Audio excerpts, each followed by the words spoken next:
secara fungsional SINS mengintegrasikan seluruh jenis pelayanan publik yang dikelola oleh Direktorat Jenderal SDPPI yang meliputi mengintegrasikan perizinan antara lain frekuensi radio, izin frekuensi radio, sertifikat operator radio, sertifikat alat dan perangkat telekomunikasi.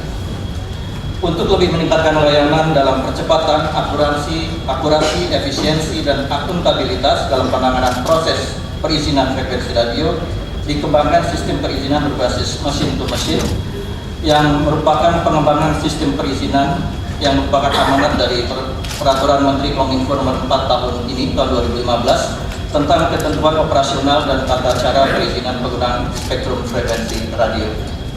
Bapak Menteri dan hadirin sekalian yang berbahagia, secara operasional sistem pelayanan perizinan penggunaan spektrum frekuensi radio berbasis mesin to mesin membuat pelayanan perizinan sumber daya, perangkat pos dan informatika lebih cepat, lebih transparan, fleksibel dan akuntabel.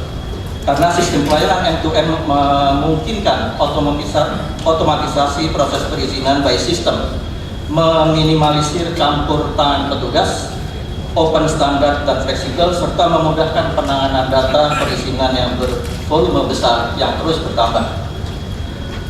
Secara fungsional sistem perizinan end-to-end juga melibatkan pengguna frekuensi radio, dalam hal ini penyelenggara telekomunikasi yang merupakan big user, pengguna terbesar, untuk berdasarkan prinsip keterbukaan, partisipatif, dan para penyelenggara dapat mengembangkan sendiri aplikasi pengelolaan perizinan sesuai dengan kebutuhan dan standar mereka yang ditetapkan tentunya oleh regulator.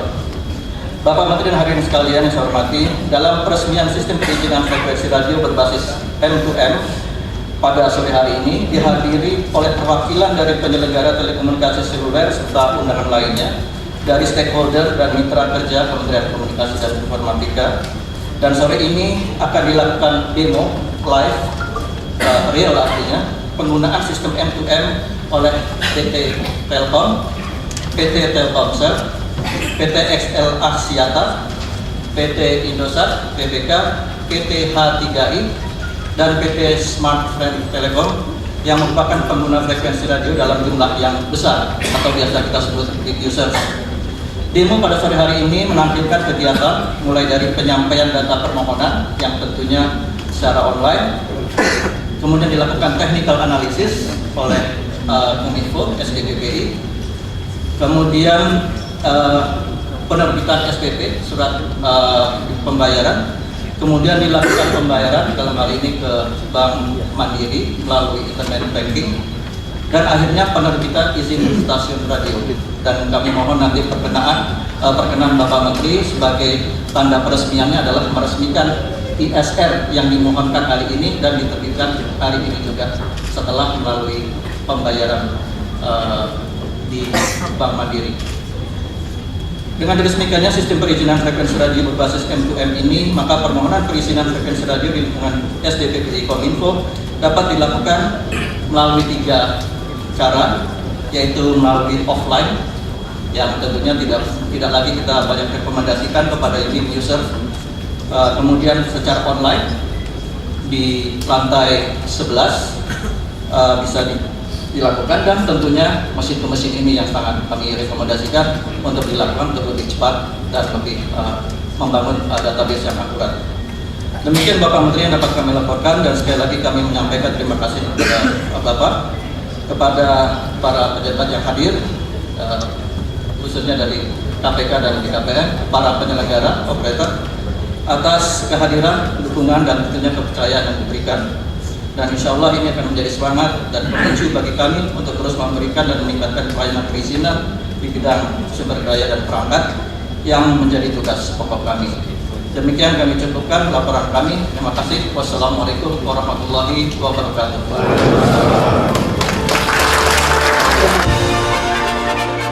Ibu dan Bapak sekalian, Kominfo dalam menjalankan tugasnya, kalau mengacu kepada balik lagi pada undang-undang yang ada, saya selalu katakan bahwa rezim undang-undang, rezim pengaturan di Kominfo itu isinya adalah perizinan. Isinya mengenai perizinan, bukan semuanya, tapi paling banyak perizinan. Izin aja yang isinya. yang ngasih izin, mainin ngasih izin, terus teman-teman operator juga maunya minta izin dulu gitu. Nah, jadi sekarang kita Kominfo harus berubah orientasinya dari orientasi izin tetap dilaksanakan karena sebagai tugas ya, yang berdasarkan undang-undang yang memberikan izin itu memang Kominfo, jadi tetap itu dilaksanakan, tetapi dalam konteks memberikan izin ini harus lebih kental aspek pelayanannya.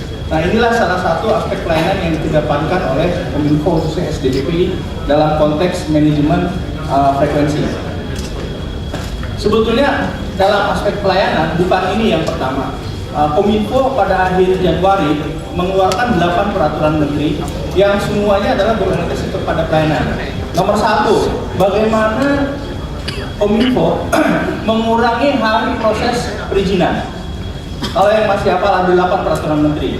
Ada yang tadinya 60 hari kerja, itu tinggal ada kurang lebih 20 hari kerja, 24 hari kerja, bahkan ekstrim ada 14 hari kerja. Sebetulnya nggak susah, kalau itu kita review. Ya. Itu surat masuknya kemana, ke meja mana? Ngapain orang itu di situ? Surat itu diapakan? Kalau nggak ngasih nilai tambah, oh iya saya paraf aja Pak. Tapi paraf kenapa? Ya karena saya jabatan. Itu enggak, evaluasi enggak, coret. Terus diurut. Akhirnya lama-lama tidak memberi kontribusi, tidak memberi nilai tambah, coret. Akhirnya jadilah tinggal 20 hari kerja, ada 24 hari dan lain sebagainya. Itu yang pertama tujuannya. Kemudian yang kedua, penyederhanaan jenis perizinan.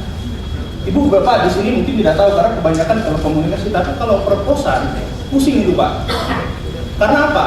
Jenis izinnya itu ada 3 berdasarkan geografis, nasional, provinsi, kabupaten, kota madya. Jenis jasa posnya 5. Jadi ada 15 jasa, 15 matrisnya 3 kali 5 dari 15 matris. Jadi Ibu Bapak, kalau Ibu Bapak mau menjalankan bisnis pos yang 15 itu, ada 15 aplikasi.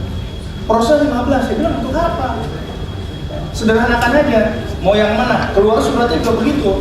Jadi ada 15 lembar izin, izinnya selembar aja, ditulis saja berdasarkan geografisnya, jenis layanannya apa. Nanti kalau robah orang gampang kok, tinggal selembar kertas.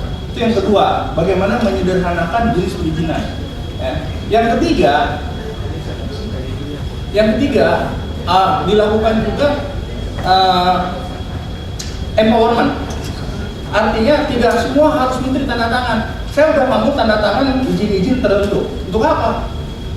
Menteri kok tugasnya cuma tanda tangan dan ngasih nilai tambah. Karena di menteri pun udah diparah-parah sudah saya ngapain Bapak menterinya.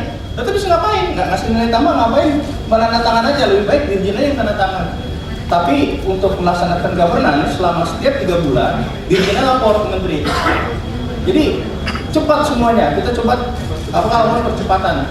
Jadi bagaimana mengurangi waktu perizinan, waktu proses perizinan, mengurangi, mensederhanakan jenis perizinan, dan 3, pendelegasian. Ada 8 peraturan menteri yang berkaitan perizinan dikeluarkan di Januari. Dan ini yang kesekian kalinya kita meluncurkan layanan kepada klien, kepada yang menggaji kita. Karena PNBP itu dihasilkan dari sini. PNBP setahun 14 triliun. Tahun ini 14 triliun lebih targetnya. Kembalinya dalam bentuk usul cuma 2,4 triliun. Tadi di rapat sidang kabinet saya angkat mengenai itu. Kita kontribusinya 14 triliun, kembali cuma 2,3 triliun. Minta ke Menteri Keuangan bagaimana caranya, terutama yang itu percepatan percepatan pencairan PNBP anggaran. Karena kan sekarang sedang dikejar karena ekonomi biar bagaimanapun harus didrive oleh pemerintah. Swasta menunggu wait and see pemerintah caranya. Nah, ini uniknya ada program yang hanya bisa dijalankan oleh Kominfo setelah uang PNBP-nya masuk. Padahal PNBP itu, pihak terutama dari BPM Frekuensi, kebanyakan menumpuk di akhir tahun. Jadi kita nggak bisa siapkan apa-apa. Gitu lah. This is unbelievable. Akhirnya karena ada peraturan Menteri Keuangan, saya minta pengecualian. Tadi di depan Presiden bisa bilang, udah langsung gitu. Jadi silakan percepat itu yang walaupun Presiden keluar. Nanti di keuangan lah yang nambah gitu. Yang penting ekonomi jalan dulu untuk rakyat, ekonomi berjalan dulu untuk siapapun kontraktor, subkontraktor atau siapapun. Kita harus berani ya, bukan mendobrak, out of the box, tidak hanya kepada aturan, tetapi yang penting kita nggak keluar daripada koridor governance. Ya. Itu lumayan, tadi sedang kabinet, walaupun dadakan-dadakan, ada juga hasilnya. Nah, mengenai ini, Ibu Bapak bayangkan yang tidak biasa apply mengenai ISR, setiap tahun itu teman-teman sebetulnya mempunyai 100.000 Pak permintaan.